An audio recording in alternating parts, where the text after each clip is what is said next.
বিকেলবেলা আমি বাবা মা চা নিয়ে বসেছিলাম। হঠাৎ চায়ের কাপটা রেখে মা বলল, অনেকদিন কোথাও বেরোই না, চল না সন্ধেবেলা একটু ঘুরে আসি কোথাও থেকে। আমি ভাবলাম ভালোই হলো, ইউটিউবের জন্য একটা ভিডিও পেয়ে যাব। চন্দননগর এমনিতেই আলোকসজ্জার জন্য বিখ্যাত আমরা জানি। শুনেছিলাম গঙ্গার ঘাটটাও আলো দিয়ে খুব সুন্দর করে সাজিয়েছে। ভাবলাম ওটাই তাহলে আজকে একটু ঘুরে আসি। বাবা, এ তো পুরো মেকওভার করে দিয়েছে, চেনাই যাচ্ছে না একদম।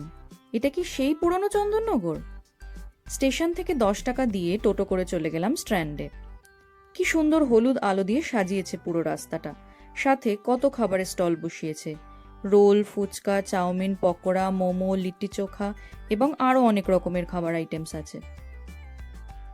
ভাবলাম এসেছি যখন চন্দননগর চার্চটা একটু ভিজিট করি প্রথমে। চলো তোমাদের চার্চটা একটু ঘুরিয়ে দেখাই।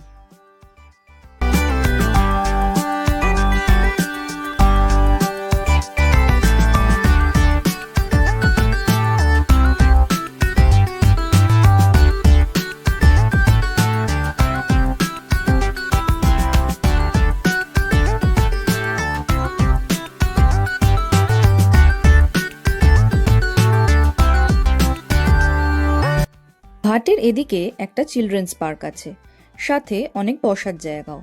বাচ্চারা খেলছে দেখতে পাচ্ছি। যারা নিউলি ম্যারিড অ্যান্ড ছোট ছোট বাচ্চা আছে, ফ্যামিলি নিয়ে এখানে আসতে পারো। বাচ্চার খেলার জায়গা আর সাথে বাবা মার বসে একান্তে একটু সময় কাটানোর জায়গা দুটোই পেয়ে যাবে। এখানে একদল ইয়াং এজ গিটার নিয়ে এসে জ্যামিং করছে। It reminds me of my college days. ওরা খুব ভালো গান করছিল, বাট কপিরাইট ইস্যুর জন্য তোমাদের গানটা শোনাতে পারলাম না। তোমরাও বন্ধুদের নিয়ে এসে একটু চা আর ঘটি গরমের সাথে আড্ডা জমাতে পারো এখানে। ফ্লোটালের নাম তো আমরা সবাই শুনেছি, কিন্তু যাওয়ার কথা ভাবলেই তো মনে পড়ে পকেট গড়ের মাঠ। কিন্তু আজকে আমি এখানে পেয়ে গেলাম কম খরচায় ফ্লোটালের এক্সপিরিয়েন্স।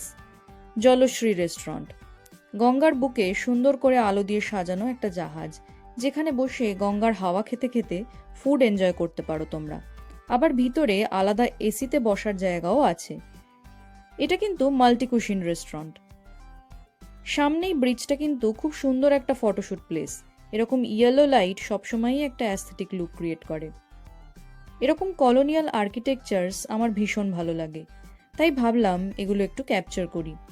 এই আর্কিটেকচারগুলোর সাথেও কিন্তু ভালো ফটো আসে। চলো এবার একটু গরিবের ক্রুজ রাইড এনজয় করে আসি।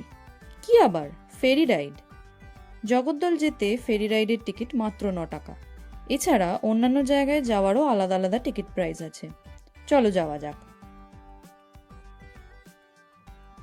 গঙ্গার হাওয়া খেতে খেতে একটু সময়টা উপভোগ করলাম। আজকের সন্ধেটা ফ্যামিলির সাথে আমার তো বেশ ভালোই কাটলো। তোমরাও এরকম ছোট্ট ইভিনিং আউটিংয়ের জন্য ঘুরে আসতে পারো এই জায়গাটায় একবার। আজকের মতো তাহলে আসি, দেখা হচ্ছে পরের ভিডিওতে নতুন কোনো ভ্রমণ কাহিনী নিয়ে।